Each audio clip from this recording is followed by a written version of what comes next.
The ocean had a way of talking at Hale Cliff Manor. Even behind stone walls and thick glass, you could hear the long, low hush of water folding over itself, as if the world kept exhaling and never quite caught its breath. On most days the sound felt comforting. On this one it pressed like a weight. The house had learned to be quiet because its owner had taught it so. Graham Hale did not speak much anymore. Not to people, and certainly not to rooms. He stood where he always stood on that date, before the limestone mantel, where a small painting held time still. The artist had caught more than likeness. A boy with dark hair, a bright patience in the eyes, a wooden sailboat clenched in a small fist, as though adventure could be gripped and never lost. Rowan, age 4, a name that had become a prayer and then a bruise. 10 years of birthdays marked by flowers that never left the foyer vase. The door at the end of the hall whispered open.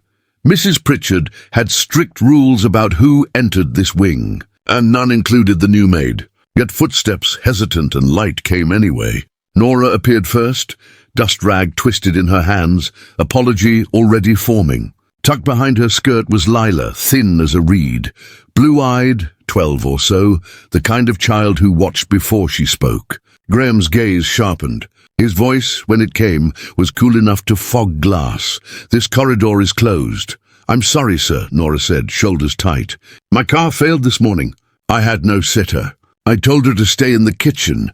Lila didn't look at Graham. She looked past him. The child's expression shifted between curiosity and a stranger kind of recognition, the way people squint at a melody they can almost place. She drifted toward the fireplace without asking, the dust motes around her turning like small planets. At the hearth, she stopped and tilted her head toward the painted boy. "That's him," she whispered. 2 words are not heavy, but these fell like iron. Graham felt anger first, because anger is easier than fear. "Lila," Nora hissed, "we're leaving." But the girl's voice had the thin, tremoring steadiness of someone trying to tell the truth before it escapes. "Sir," she said, eyes not leaving the portrait. "He lived with me at St. Bridget's home." The air sharpened. Mrs. Pritchard clutched the doorframe. Nora's hand flew to her mouth. Graham's fingers found the back of a chair, not for show, but because his legs did not immediately trust the floor. He had trained himself to ignore rumors, to bury hope like a dangerous ember. And yet there was the ember, bright as a pin, burning a hole through years of ash. "That's not possible," he said. The words sounded rehearsed, only because he had said them 1,000 times in his mind. "My boy died," Lila turned then. She didn't look sorry for speaking. She looked sorry for him. "They called him Matthew at the home," she said, "but he said it wasn't his real name. He said his real name started with an ER. He didn't talk at first. Later he told me about a brown lab named Copper and a beach where birds run faster than paws. There are memories so private they feel like keys you never show anyone." Copper was one of Graham's keys. The dog had been Rowan's shadow, a caramel shape tearing down the sand, barking until the gulls scattered like white scraps of paper. No reporter had ever typed that. No investigator had ever guessed. Graham's skin remembered sunlight. His chest remembered laughter. The room swayed a little. "You're mistaken," Nora said quickly, both pleading and protective. "She mixes stories sometimes." "I brought something," Lila said, voice small but even. She dug into the pocket of a washed thin dress and pulled a folded paper, the creases soft with handling. Graham took it with a care usually reserved for glass. It was a crayon drawing, clumsy and thick-lined, a taller child holding hands, with a smaller girl under a boxy house. Above them, a big dog with clumsy brown scribbles around it. In the corner, the shore, wavy lines, a pale disk for sun. He stared at the dog until the page trembled.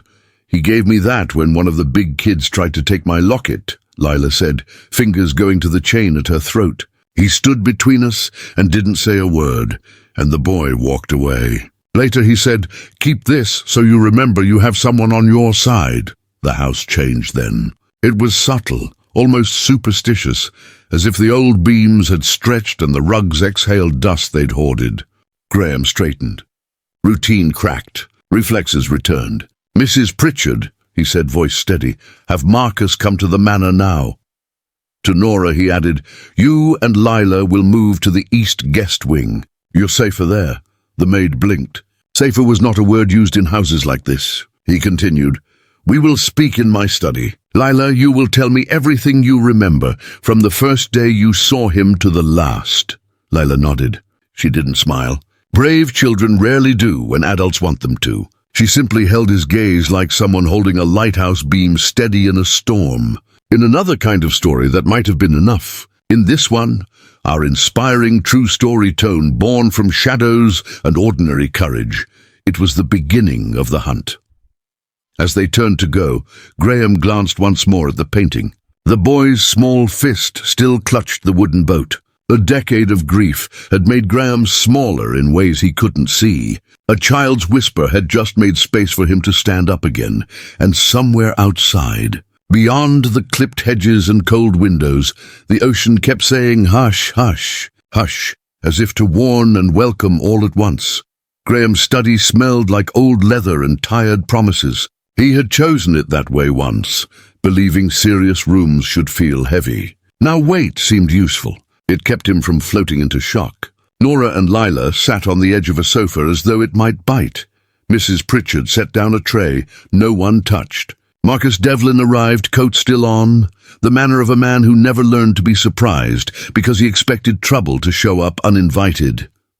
"We'll record," Marcus said gently to Lila, "only so we don't miss anything." "I don't mind," Lila replied, twisting the locket chain, "so long as I can look at the picture while I talk." She meant the portrait. And Marcus carried a framed copy from a side table rather than bring them back to the hall. The moment Lila's eyes landed on the boy's face, her shoulders settled. "Start wherever it feels right," Graham said. "I went to St. Bridget's when I was 5, Lila began. He was already there, maybe 9 or 10.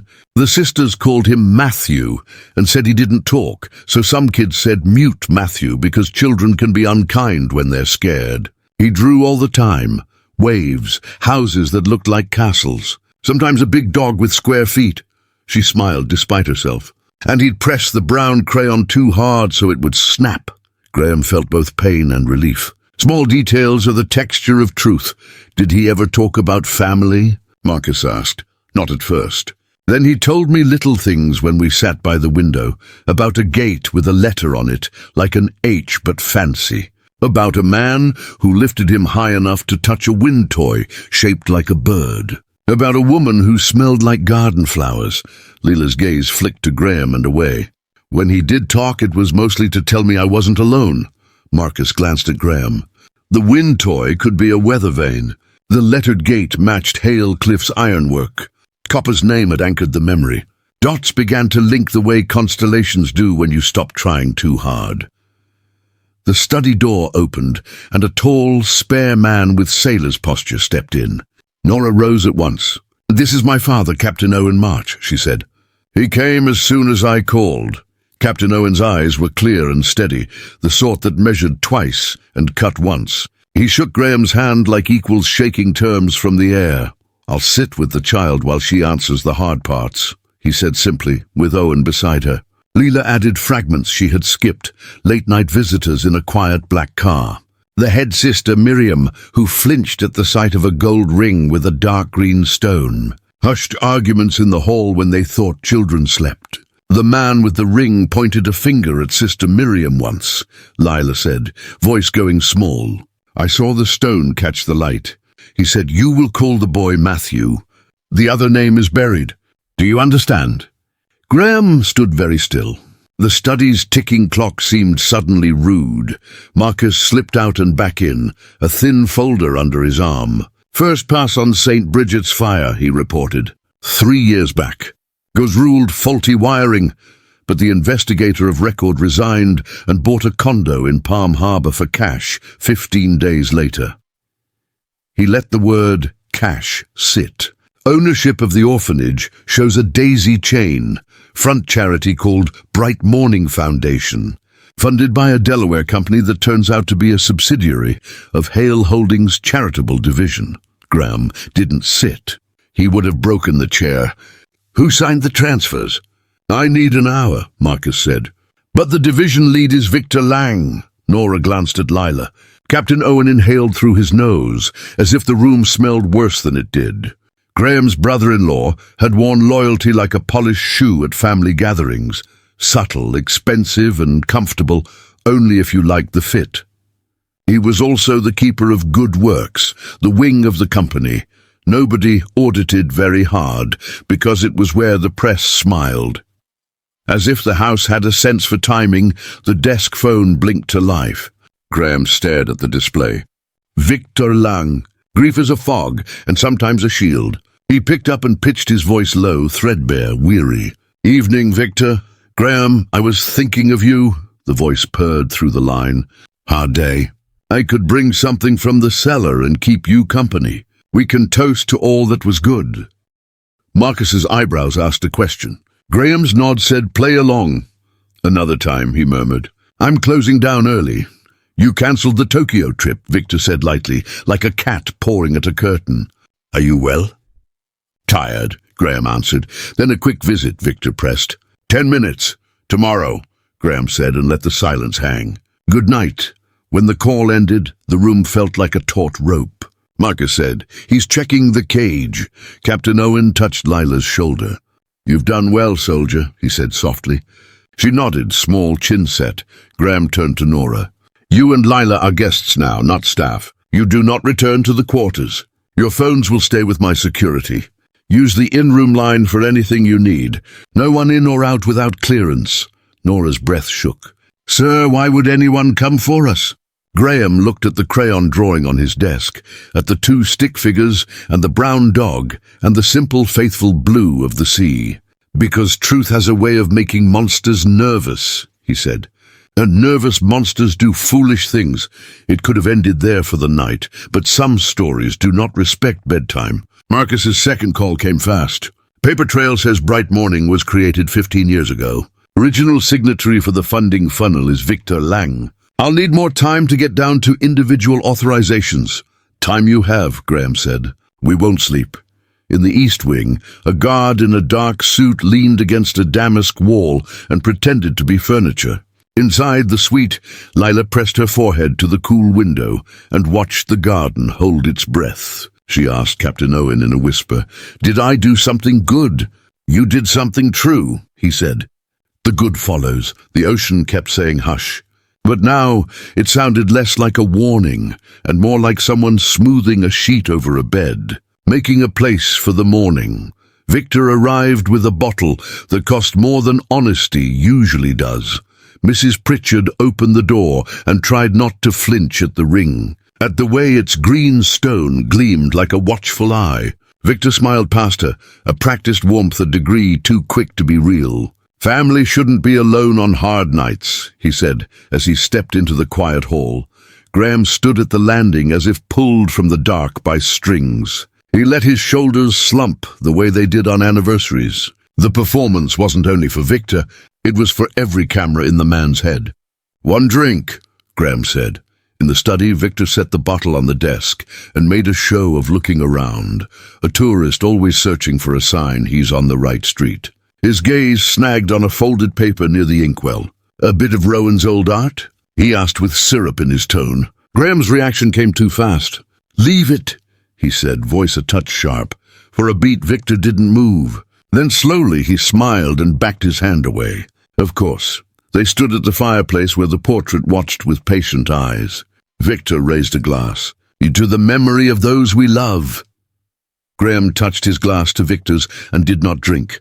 When Victor left, the echo of the door felt like a breath held too long. Marcus entered a moment later, phone upraised. Team has him, he said. Car heading inland. He's not going home. Almost on top of that, Elaine from the East Wing called through. Lila remembered a piece she had kept back until she was sure. She had heard the man with the ring tell Sister Miriam, use the name Matthew. The other is gone. The word gone left a chill on the room's surfaces. He's going to the nun, Graham said. He'll clean the trail. We'll intercept, Marcus replied. You? The house by the sea, Graham answered. If a bird turns in the wind, I need to see it turning. Marcus wanted to argue and didn't. Take the private line, he said, pressing a small phone into Graham's palm. Call before you approach the door. The drive to the shore was a ribbon of night shaped like memory. Graham didn't remember the turns so much as the feel of them, curves his hands had learned, with a small boy's laughter bubbling in the back seat and Copper's heavy head wedged between them. When he reached the rusted gate, the car's headlights cut a lane through tall grass and laced shadow. The house stood like a held breath. The only clear sound was the ocean washing the dark clean, and above the porch, the gentle creak of a white wooden heron turning on a weather-vane pin. Lila's words stood there, a lantern hung on a post.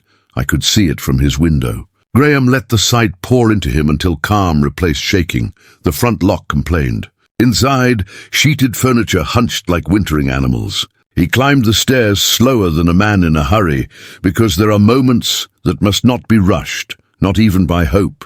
Rowan's room door was ajar. Moonlight made the floor pale and the air look thinner. Someone sat on the edge of the bed, shoulders narrow, beneath a worn hoodie. At the creak of the board, the boy spun up and grabbed a strip of driftwood, jaw tight. "Out," he said, voice hoarse from long practice at silence. "This is my place."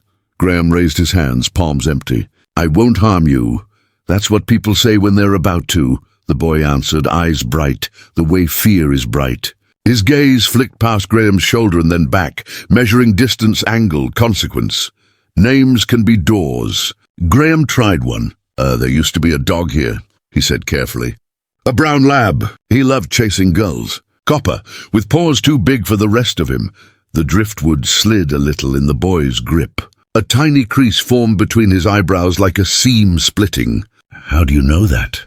he asked, the edges of the question fraying. "Only two of us knew that." "That makes three," Graham said, voice gone raw. "I was there the day he chased the flock so far we both thought he'd sleep for a week." Silence hung, delicate as a web, and just as strong. Slowly, the boy's face shifted. The wary lines tucked inward. The eyes kept searching, but not for escape. They searched to land. "Who are you?" he asked. "My name is Graham Hale," he said. "I used to stand downstairs and tell myself not to come here because the house would break me. I came anyway tonight. I don't know if I'm late or right on time. I do know one thing. Your name, your first name, is Rowan." The boy stood very still. Then he spoke as if pulling a thread that had been knotted into his chest. "They told me I was Matthew," he said. "But sometimes I dream the other name and wake up knowing I lost something behind a door I couldn't find again."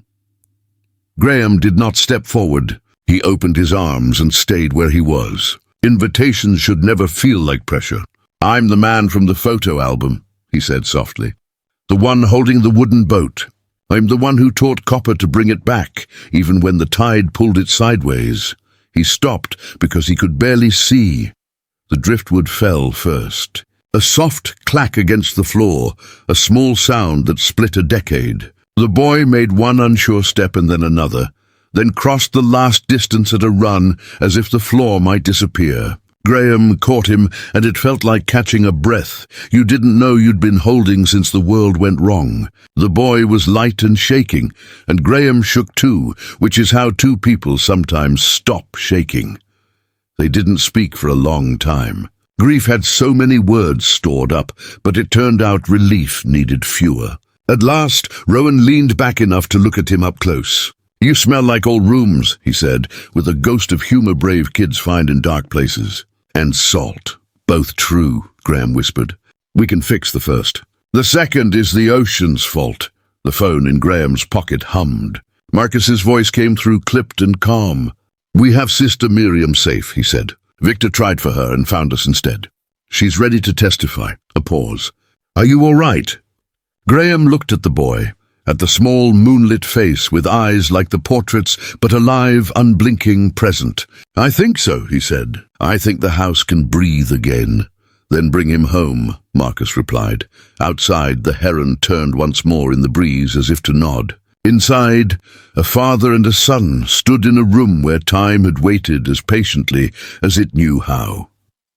Morning approached the manor on soft feet. Past hedges and stone, across the terrace where empty chairs had become a habit. Marcus met them at the door with a look that didn't try to hide relief. Rowan flinched at the size of the entrance hall. Children who have learned to keep small need time to relearn space. Mrs. Pritchard pretended she had dust in her eyes and carried hot chocolate to the study without being asked. News moves fast when guilt is greedy. By noon, authorities had Victor in custody. The charity ledger told a simple story, dressed up in complicated lines. Money moved like quiet water. Paying a marshal to mislabel fire. Paying for silence at St. Bridget's. Paying to keep the lights off in rooms that needed light most. Sister Miriam sat in a conference room with a wool shawl and trembling hands and told the truth, like a penitent laying down stones. "I was afraid," she said, "and I made a choice that turned fear into harm." The recording was careful, the questions unhurried. The law would translate confession into consequence. In the East Wing, Lila's feet didn't quite touch the carpet when she sat on the sofa across from Rowan. They stared at each other with the fascination of two people who shared a secret long before they knew they had shared anything. "You had a yellow crayon that never worked right," Rowan said at last. "You kept it anyway." Lila smiled the way you do when the world suddenly makes room for something you believed alone. "You drew the sea even when we had no blue left," she replied. "You said grey water is still water if you listen to it." "I didn't know I knew that," Rowan said, surprised by himself. "Sometimes safety opens little doors in the mind." Graham stood in the doorway, not wanting to break the simple quiet. Nora joined him, hands folded, the posture of someone who never expected the day to carry so much light. Captain Owen leaned by the window, watchful and proud, the way veterans carry pride, quiet at the edges so the center can stay steady. In the afternoon, Marcus briefed them. "Victor confessed once the accounts went up on the wall," he said. "He called it a correction, said the fortune broke your wife and blamed you for making her sad. He told himself he was teaching you humility, then told himself a better story when the first one tasted sour. Sister Miriam's testimony closes the loop. The courts will do the rest." Graham listened without anger's red haze, because something in him had shifted from punishment to promise. There would be time to hurt, time to breathe, time to build. He knelt so his eyes were level with Rowan's. "Anything you don't want to answer, you don't," he said. "Anything you need, we take one step at a time." Rowan's answer was not words. He reached out, touched Graham's sleeve, and left his hand there as if to test whether fabric could mean safety. Sometimes it can. The next decision surprised no one and still felt extraordinary. "Nora," Graham said later in the study, "your work as a maid ends today. I need someone I trust to help bring this place back to being a home. Will you take the role of estate manager?" The offer came with a 5-bedroom cottage at the edge of the gardens. Nora's eyes filled, words tangled. She nodded because nodding was easier than finding language when gratitude is larger than sentences. To Lila, Graham said, "This house owes you a future. I've set up a trust for your education. Every rung you want to climb is there. If you decide to study search and rescue or social work or art, or all three in strange sequence, we'll back each step." Lila looked to Captain Owen, and he gave the smallest salute. "What do you want?" Graham asked. "To find people who are lost," Lila said simply. "The way stories find readers, the way tides find shore." She blushed at her own poetry, and then held her chin up. "I want to do that." "Then that is what you'll do," Graham said, smiling a smile that reached his eyes for the first time in a decade. That evening, the house held a different kind of quiet, the rested silence of places after company leaves, not the aching hush of grief. Rowan stood on the terrace beside Graham and tried on the word home in his mouth. It felt tentative and good. The garden spread in layered greens. Beyond them, the line of the sea caught light like tin and diamonds all at once. The wind reached this high with a softened salt smell, and somewhere faint, a gull made the sound that had once sent copper into joyous sprints. "It's big," Rowan said. "We'll grow into it," Graham replied. He placed a hand, careful and sure, on his son's shoulder. "I'm sorry I stopped looking. I didn't know how to carry hope without it cutting me." "You came," Rowan said. That's how. They stood there without needing more for several minutes. In the garden, Lila walked with Captain Owen along the flagstones, naming plants the way some people name constellations. Mrs. Pritchard opened windows in rooms that hadn't tasted evening air in years. Marcus paced the perimeter once more and then put his phone away. The nearest thing to relaxing he allowed while on duty. Later, when lamps were lit and dinner made a friendly clatter in the kitchen, Graham led Rowan back to the portrait. Side by side, they studied it. The boy in the frame held a tiny boat as if the horizon belonged to anyone brave enough to reach. Rowan touched the edge of the gilded wood. "He looks like me," he said. "He is you," Graham answered softly. "But so is the boy who learned to be quiet, and the one who ran when running was the safest kind of courage. Both belong to you. We'll let them make friends." Rowan thought about that and nodded. "Can we visit the beach house again?" he asked.